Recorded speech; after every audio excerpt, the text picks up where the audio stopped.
மாநாட்டோட முக்கியத்துவம் என்ன சார்? என்னென்ன ஏற்பாடுகள்லாம் செய்யப்பட்டிருக்கு? இன்று பூம்புகாரில் எங்கள் பெண்ணுரிமை காவலர் மருத்துரையா அவர்கள் தலைமையில் வன்னியர் சங்கத்தின் சார்பில் மகளிர் பெருவிழா மாநாடு மிக பிரம்மாண்டமாக நடைபெறுவதற்கான ஏற்பாடுகள் எல்லாம் செய்யப்பட்டு இப்பொழுதே தமிழ்நாடு முழுவதும் இருந்த பெண்கள் குவிய தொடங்கியுள்ளனர். இந்த மாநாடு பெண்கள் மத்தியில் பெண்களுக்கு முக்கியத்துவம் அளிக்கிற, பெண்மையை போற்றுவோம், பெண்களுக்கு மதிப்பளிப்போம் என்கிற வகையில் பெண்களுக்கு பெருமை சேர்க்கிற மாநாடாக இந்த மாநாடு அமையிருக்கிறது.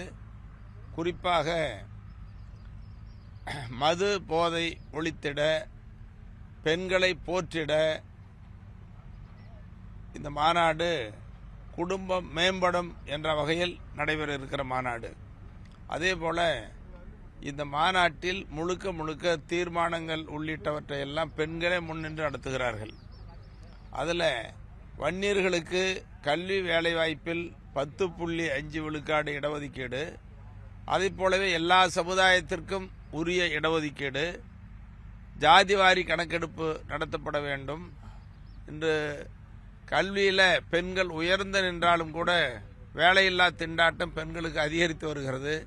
வேலையில்லா திண்டாட்டத்தை போக்குவது, பெண்கள் இந்த 100 நாள் வேலை திட்டத்தில் ரொம்ப அவதிப்படுறாங்க.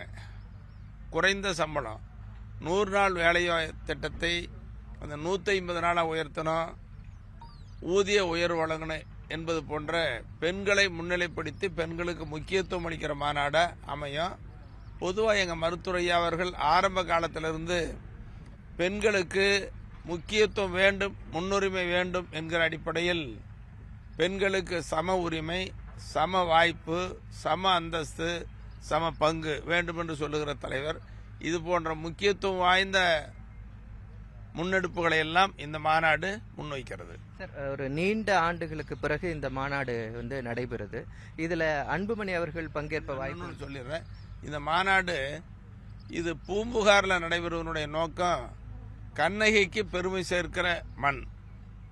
அதனால்தான் கண்ணகியை முன்னிலைப்படுத்துகிற வகையிலையும் காவிரி வங்கக்கடலில் கலக்கிற இந்த இடத்துல சிறப்பு என்பதை மருத்துவரையா தொடர்ந்து நடத்தினார். இடையில விட்டு போச்சு. இப்போ மாநாடு தொடர்ந்து நடக்குது. நீங்கள் எங்கள் மருத்துவர் அன்புமணி அவர்கள் கலந்து கொள்வாரா அப்படின்னு கேட்குறீங்க. வந்தால் நல்லது, வருவாருன்னு எதிர்பார்க்குறோம். நேற்று அவங்க பொதுக்குழுவும் நடத்தியிருக்கிறார். இதுக்கு மேலே அரசியல் சார்ந்த கேள்விகள் அல்லது பதில் இதில் வேண்டாம்னு நினைக்கிறேன். இது மாநாட்டுக்கு முக்கியத்துவம் அளிக்கிற வகையில் இருக்கட்டும். உட்கட்சி பிரச்சனை கலந்து கொள்வார் கலந்து கொள்வார்னு சொல்றீங்க. பிரச்சனையை பற்றி அதிகம் பேசுறது அது சரியா இருக்காது, பேசவும் கூடாது. நல்லது நடக்கணும் நாங்க எதிர்பார்க்கிறோம். அழைப்பு கொடுக்கப்பட்டிருக்கா சார்? அழைப்பு கொடுக்கப்பட்டிருக்கா? எல்லாத்துக்கும் வருவாங்கன்னு நாங்க எதிர்பார்க்கிறோம்.